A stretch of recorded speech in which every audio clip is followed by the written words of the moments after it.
Chapter 5 অনুপাত ও সমানুপাত। অনুপাত ও সমানুপাত। দেখ অনুপাত সমানুপাতের অঙ্ক কিন্তু আমরা আগেই করেছি, তাই তো? ক্লাস 6 থেকেই ছিল অনুপাত এবং সমানুপাতের অঙ্ক।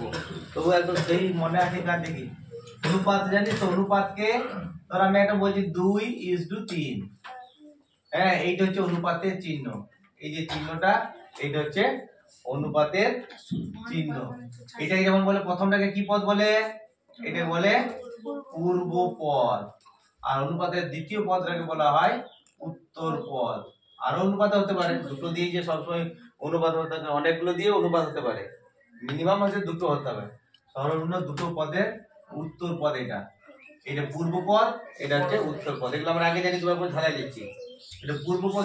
যদি পূর্ব পদটা বড় হয়, যদি পূর্ব পদটা বড় হয়, তাই কি বলা হয়? পূর্ব পদ ইজ গ্রেটার দেন। যদি উত্তর পদ হয়, তাহলে এটা কি অনুপাত হবে? পূর্ব বলে যে গুরু অনুপাত, এটাকে বলা হয় গুরু অনুপাত। আর যদি পূর্ব পদটা ছোট হয়, পূর্ব পদ লেস দেন উত্তর পদ, এটাকে বলা হয় লঘু অনুপাত। আর যদি দুটোই সমান হয়, পূর্ব পদ সমান উত্তর পদ, তাহলে সেটা হচ্ছে সামানুপাত।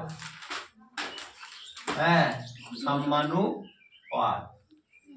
দুটোই যদি সমান হয়ে যায়, তাহলে পূর্ব পদ, এটা হচ্ছে উত্তর পদ। এইগুলো জানতে হবে।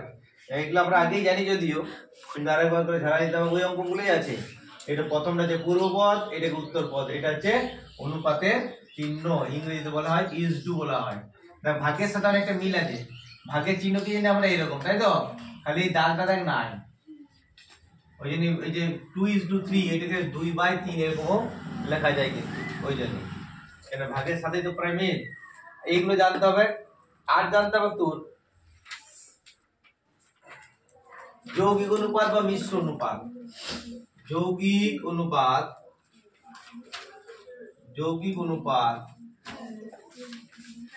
বা মিশ্র অনুপাত, এটা কারণ মনে আছে? হ্যাঁ, অনেকগুলি অনুপাতের, দুই বা তার বেশি অনুপাতের মিশ্র অনুপাত মানে পূর্ব পদগুলির গুণফল ইজ টু উত্তর পদগুলির গুণফল। তাহলে মিশ্র অনুপাত বা যৌগিক অনুপাতটা কি? পূর্ব পদগুলির গুণফল ইজ টু উত্তর পদগুলির গুণফল। মনে করো ধর দিয়ে আছে 2:3 একটা অনুপাত দিয়ে আছে, 4:5 একটা অনুপাত দিয়ে আছে, একটা 6:7 অনুপাত দিয়ে আছে। এদের মিশ্র অনুপাত কি হবে? 2 গুণিত 4 গুণিত 6 ইজ টু 3 গুণিত 5 গুণিত 7। এই হলো মিশ্র অনুপাত। এইগুলো জানতে হবে এই অঙ্কগুলো করার জন্য। এগুলো একটু দাগ দিতে বইটা, বই আর পেন